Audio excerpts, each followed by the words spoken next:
One of the things that I think many of you have experienced with Miroslav is that he loves working on real, tangible stuff. So what I asked him to do is to talk about how has agentic software engineering or AI-driven software engineering evolved over the years, and what is the prediction that we should have about what things will look like going forward. And he graciously accepted and will cover, at least in part, also those topics, if I'm not mistaken.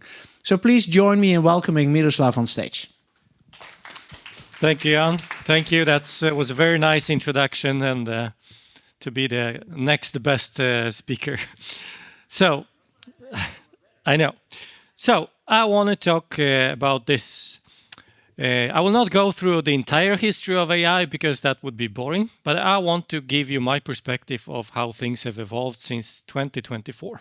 Because in 2024, it was the first time I've seen a company saying something about writing code in AI. I think it was Google who said that at Google about 25% of code is already written by AI in 2024. In 2025, we've seen that Microsoft said 30%. And today, when I go to some of the companies, I see that almost 100% of code is actually generated by AI. It's not the vision, it's already some sort of reality that we live in. So what will we do in 2027 and 2028? What happens? Well, let me start with the past a bit. So 2025, that was last year. We talked about those kind of tools. Those kind of things. We talked about agentic software engineering. We talked about moving from specialist teams to other type of teams. We talked about safety criticality, the problems with using agentic AI on safety critical code. We talked about the issues that it generates, hallucinations. But that is no longer the case. I mean, we did this experiment with big models like DeepSeeker last year, and that's the same slide that I used to show. If we just give them the compiler, 95% of the code that they produce is going to compile. And if you look at all the modern tools, they have adopted this technology. When you generate code today, you're not just generating code, you are compiling the code and even testing the code. So the thing we are getting is usually better and better. And Claude was the first tool that actually introduced that technology in the late 2025. That was when it was a big breakthrough. In mid-2025, we talked about software on demand. We talked about model context protocols.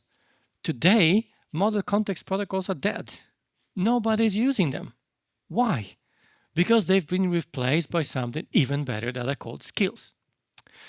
But in 2025, last year, even if we get 100% almost of the code to compile, this is the results of the functional assessment of that code. This was a generation of Fibonacci game. I asked my daughter, who is 16 years old, to actually play all the games that AI has generated. She spent 2 days doing that. You see, there's about 300 games over here. She was really tired at the end of those 2 days, because majority of the games were not really games. So the biggest tuple is, as you see, not game but mul.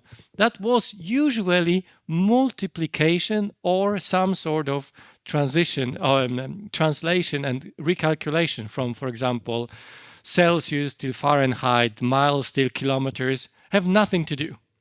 Then there is a game but glitch. She was really annoyed by that because it was almost a game. She got caught into that, but it never really worked. For example, it asked you to guess a Fibonacci number 100. And she was Googling for that and trying to get AI to bring up the Fibonacci number 100. And then she got that, and then the tool was saying, guess Fibonacci number 101.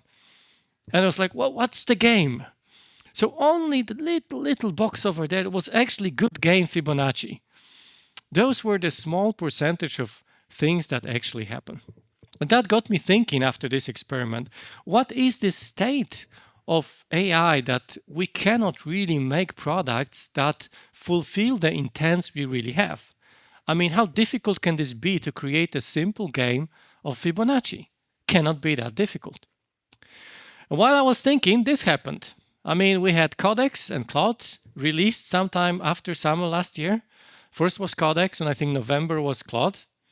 And they changed the way we work with software as we see today, because those tools actually started to address the problems that we have identified. So not only they compiled the code, but they generated test cases, they could connect to the environment, they could run different A/B testing for us and give us good results. And what has happened after that is that this kind of technology started to be more and more simple. So the very first ChatGPT was just a language model in the middle. We were sending some text, it produced our output. And we got all the problems with hallucinations and so on. Now, today's tools, they still have language models, but they are a very small part of that. If you look at the companies that what they make money today, NVIDIA is still the biggest one, but AMD and Intel are on the rise because they start to produce chips that are important for agentic workflows. Because agentic workflows today are not mostly AI-driven in the sense that it generates a code. They are mostly driven by tool integrations. We don't want to have code that is hallucinated. We want the code that actually does something useful. So generating test cases, but then somebody has to execute test cases. We can compile this, generate the code, but we need to compile it. And if you look at the percentage-wise of how much non-generation is in agentic workflows, it's about 3 to 1. So we do 3 times more things in agentic workflows than we do just by generating code or interpretation of results. That means that we need to have more processing power, raw processing power, like CPUs, single-threaded, still old-fashioned, than the actual generation of code. What does that mean? Well, that means also that the models that we get are becoming commodity. Yes, we can ask OpenAI and Anthropic to give us endpoints, but we don't really need that. We can use small computers on our desktop to provide us with exactly the same performance because they use exactly the same technology. Both Codex and Claude can be linked to models that are running on your local computer, and they will work just fine without sending data to Anthropic, to AI, without any security problems.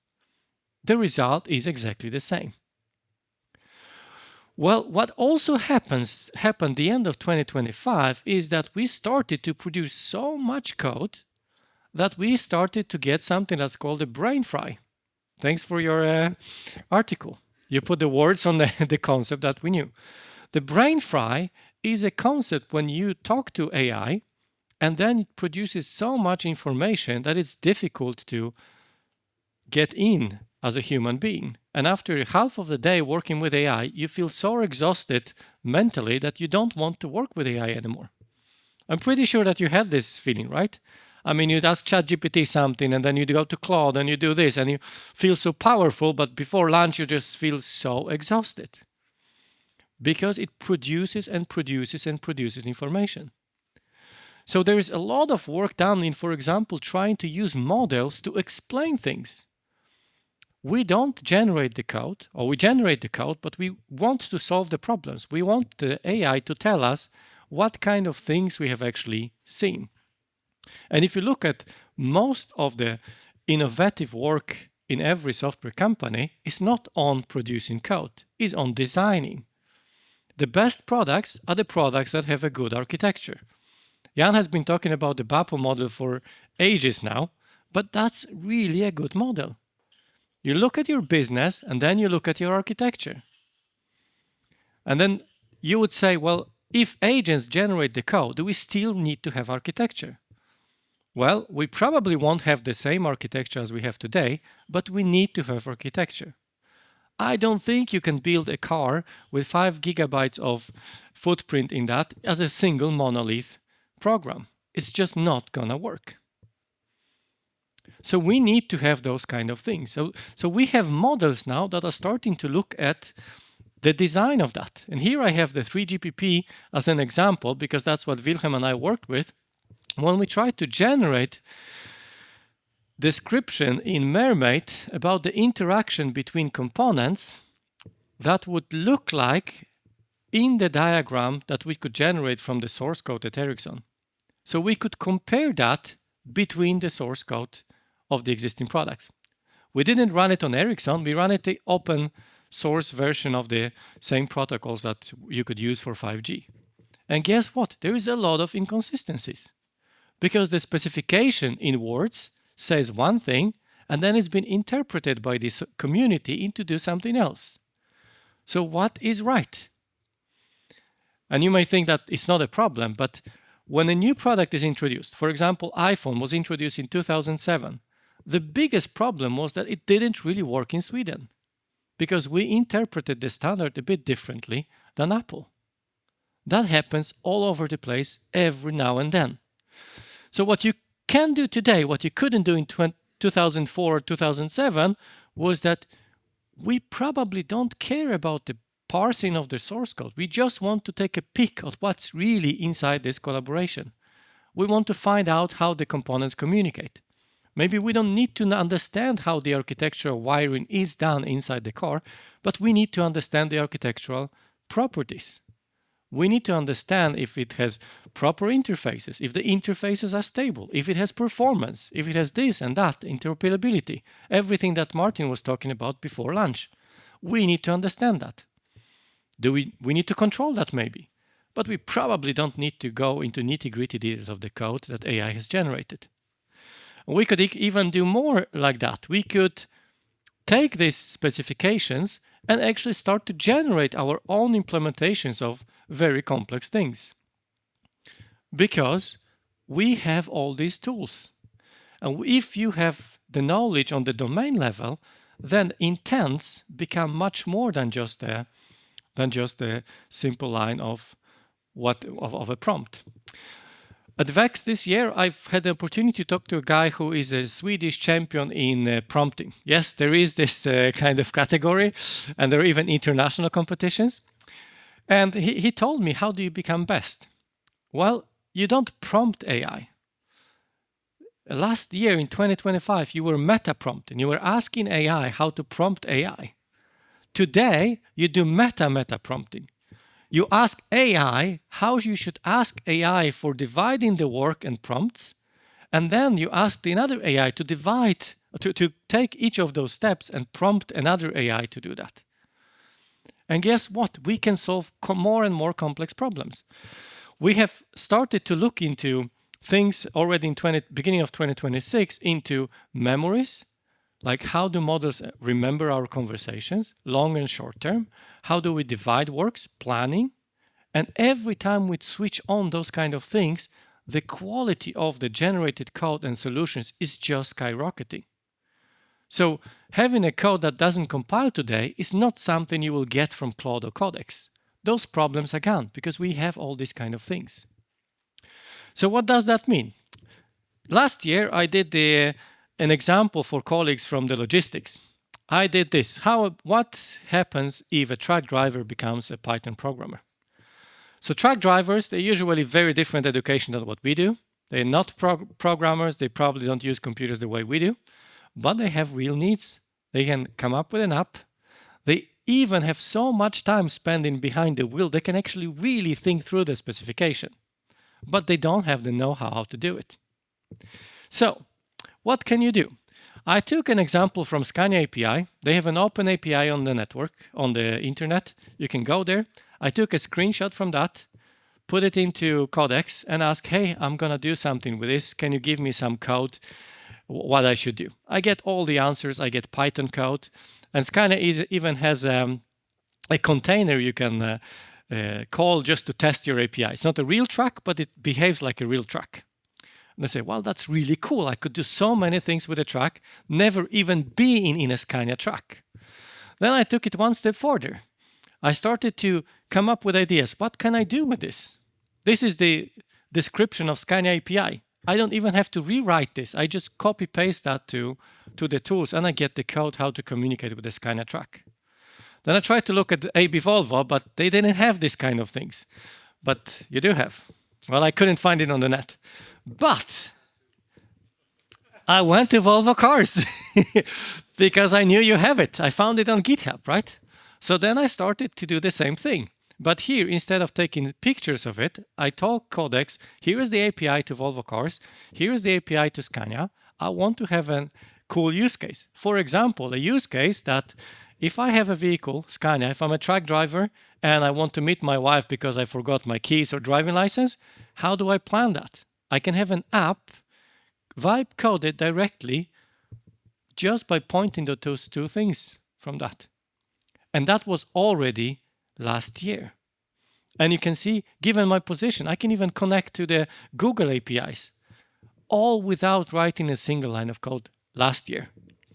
So it did work. Now, if you look at talk to Peter, I mean, he will probably say, we already have it. We communicate with the drones and we communicate with everything. Well, that's exactly how you do it. I mean, you did it the hard way. You had people programming that, but you probably don't have to do that the hard way today. Just give Codex the APIs and it's gonna do a really, really great job. So what happens now to this is that vehicles become not a product, but a platform. So how can vehicle or OEMs start making money? Well, they can provide platforms. I mean, why should Volvo and Scania have so many people developing applications and not just the platform? And open up to other companies to actually put value, to have the really software-defined vehicle. I mean, Apple doesn't build that many apps. Yes, they do build some, but not that many. I mean, we are on the place where we actually do exactly the same thing with the vehicles. And I'm pretty sure that if Saab is here, he'll probably do the same thing with weapons. You don't want to put weapons, just build them statically. You want to give people possibility to defend themselves in the way they like. But that was last year. What happened this year? Well, this year we talk more about mindware and humans and craftsmanship that we did last year. We try to code our knowledge into these tools by putting these markdown files and description of repos and APIs. And that works very well. We do more and more advanced things. If you go to any generated code today or any professional developed repo, you will see a lot of markdown files describing the design decisions that people made in that repository. Why? Because one thing that AI doesn't have today and probably won't have is an explicit memory. You need to make sure that certain things are described. For example, when you refactor the code, you don't want the next commit to undo the refactoring that you did because some reason, like performance. So you design those decisions. So in some cases, you would see that repositories that contain code, they contain two types of README files. One type of README file that is directed to AI, which describes a lot of decisions, architecture, design, APIs, all of those things, and one for human beings to understand what this software really does. They're on a completely different level. So now we are seeing a lot of things being actually generated for AI just for us to stop reading the code and understanding the code. What you also see in 2026, and that is what killed MCPs last year, is the skills. Why should you put money into developing tools that have some sort of model context protocol if you can develop a tool that has a command line interface? If it has a command line interface, you can connect it to skills, and it's going to do a much better job. And if you don't like Codex or Open or Cloud, there is plenty of open source framework that would do just the same thing and use the same exact format of skills. If you Google for skills, I did Google for skills last year, there were maybe 10 websites. If you Google for AI skills today, you will have hundreds of websites. GitHub repositories, thousands of skills. I mean, today, an architecture knowledge is not just the knowledge of what Jan says in expertise of me. I can codify that in skill and give it to my colleagues. Is that going to make me obsolete? No. Quite the opposite. My colleagues will come to me and ask me for more skills. They will ask me, how did you do that skill? we became a community in a completely different way. Instead of me being a bottleneck, I don't have to be that bottleneck. I get those skills to everybody. When I write research papers today, and my PhD students do, we have been doing that in a very old-fashioned way last year. They were doing a paper, I was reading the paper, we commenting and doing that. Today I asked them, why don't you take a skill and do pre-review of that paper before you send it to me? We take away all kinds of small things that can be fixed automatically, or I don't have to read that. And when I read the paper and we have a discussion, we don't discuss the structure, we discuss the high-level idea. Does this idea have a good enough impact for a journal paper? If you do testing skills, you're not going to discuss use cases or unit tests, you will discuss test strategies. What I've been vexed this year, I've seen a guy from Remotive Lab. He showed us that he has vibe coded a product on his own in 2 hours, gave it to his product team, they productified that professionally in 2 weeks, and then they sold it to a customer. It's a simulation software for HMI, if I remember correctly. In 2 hours, he could create a new product. Imagine that. And then you think like, well, we have PIs of 6 to 8 weeks. We are too slow. We need to be on this level. So this year, how about tracking? This year we had a hackathon with tracking. Peter was one of the judges. Our students, they could use Claude, they could use Codex. Within 1 day, they were able to write Rust code that would move the track back and forth and around a perfect circle. And that was the first 20 minutes. Then they started vibe coding user interface, but they thought it was boring. So what they came up with this idea to connect the guitar and drive a track with a guitar instead of the steering wheel. It was a digital guitar, yes, but it was a guitar. And the track driver was so happy about this, he did precision driving with that. And that was not a special track, it was a normal standard CAN bus-based interface. How did they do it? Well, they put in all the documentation of that CAN bus to Claude Code and started vibe coding that. Can you imagine what you could do with your customers if you provide this kind of platforms? So what will happen now? Well, if we look at just next year, I think we'll see more of that. We will see more local AI deployments. Because when the tokens prices go up, it becomes too expensive for companies to compete on that. And the companies we have cannot not use AI. AI is the future. We will use it more. The companies that are better at using that will be more successful. They will make more money. But then, if the companies that cannot do local AI deployments, they will be squeezed. Because on one hand, they will be cheaper pressed for cheaper products. On the other side, more expensive tokens. So if you don't want to go there, you need to have local deployments. This is DGX Sparks that we bought in Software Center. If you connect them, you can write 5 billion parameter models. Those are bigger models than GPT 4.40. The reasoning models, they could do everything for you that you want to do. They're not that expensive. They're not so cheap, but they're not that expensive.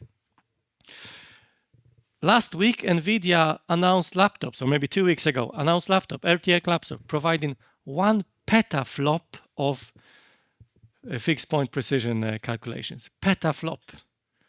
You know, that's 100 times more than you get in a laptop with a neural processing unit. And about 50 times more than when you get a laptop, MacBook laptop with the neural engines and so on. You know, 100 times more in a small laptop. It's incredible what you can do with that. What are we going to do with that? Well, we're going to do more testing, more implementation coding. We are going to go all in with that. Because this is what happens. The things that are crossed out, the review, we will get rid of that. Who's going to review all the AI written code? Nobody. Are we going to even have AI review that code? It's ridiculous. We need to have guardrails to make sure that the system doesn't go out of bounds, but we're not going to review that code. We're going to deploy that much faster. I mean, imagine you can deploy new software for a truck almost runtime or for a car. You see the back, somebody presses a button, oh, my infotainment doesn't work, get it to Claude, start fixing it up, and you get the deployment of your new infotainment function almost runtime in 15 minutes. That would be something really cool.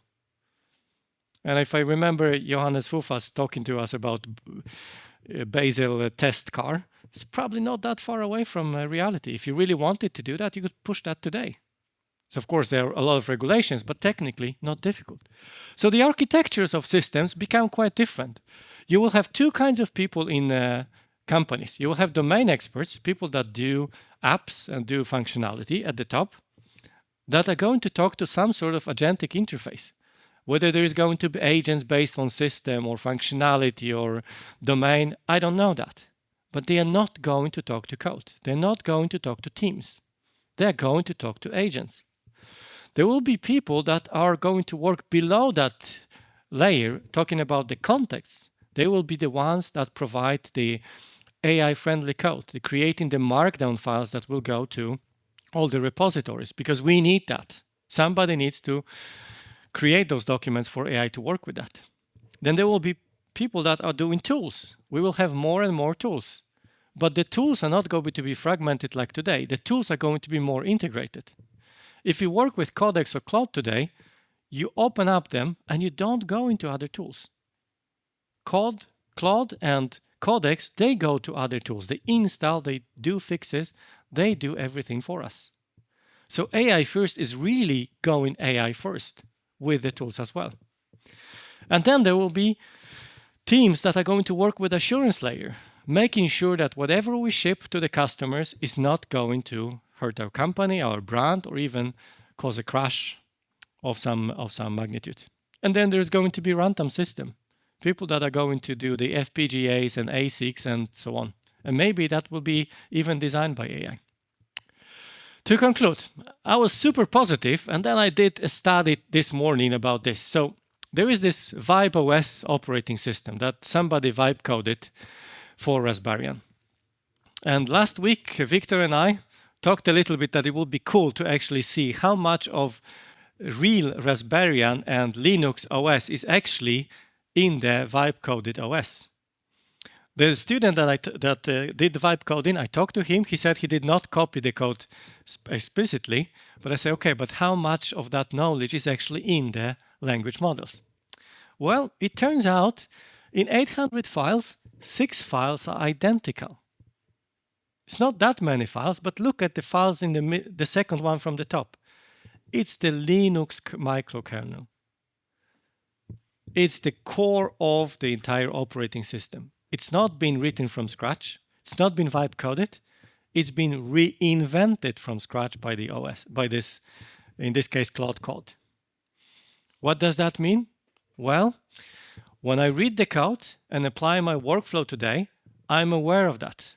When I don't read my code, I need to check for those things because I don't know exactly what happened.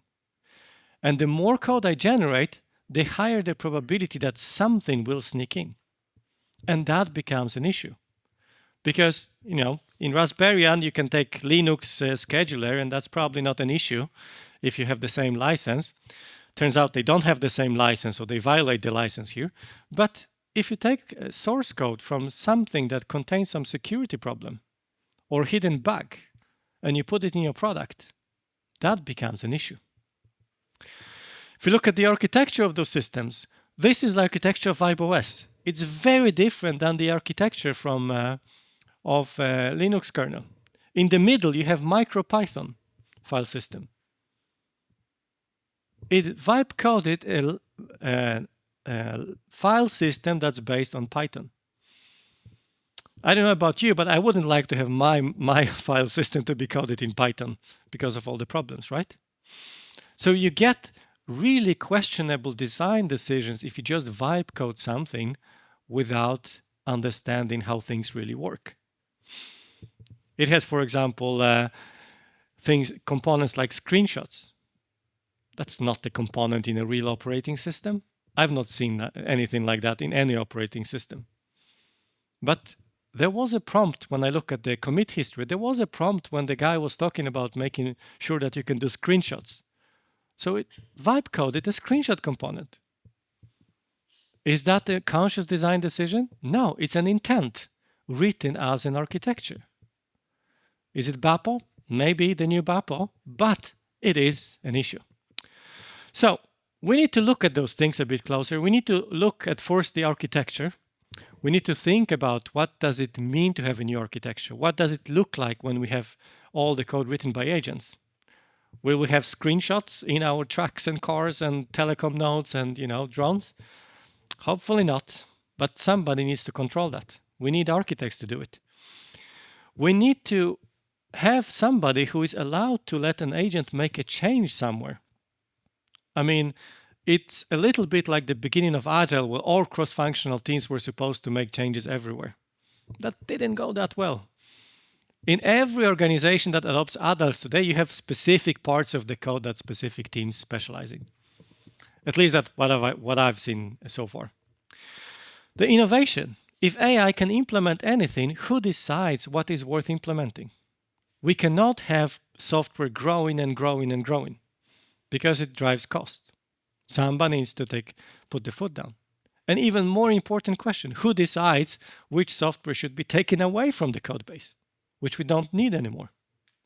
And hardware. If software changes itself, how can it change its hardware? At some point, there is a bare metal of the CPUs and GPUs and FPGAs and connectors. Maybe the software should also be able to provide requirements for what kind of hardware we need to have. Why is von Neumann architecture of computers still alive? Because nobody questioned that. What if AI starts questioning von Neumann architecture and asking you, why do we need a northern bridge? Why can't we just have a unified memory? And guess what? The best processors today, GP10 and Mach M processors, they have a unified memory. Somebody asked the right question. AI will start asking this question. This is my last slide. This was 2017. I think that we've already been eaten by AI. I think that we need to move really fast. Unfortunately, when I talk to companies, I see companies that tell me that they don't have access to Copilot. They don't have access to modern tools. They are not allowed to use changes. They are not allowed to use AI. I think those companies will stop existing soon. We need to move forward. AI first means AI first. Everybody who needs gets Cloud Code or Codex and start doing things. Otherwise, the future is not bright. So thank you very much. I hope that inspired you a little bit to move and start using those tools. Thank you so much, Miroslav. Before I open up for questions, I do want to stress that this exact quote was used at the start of Software Center.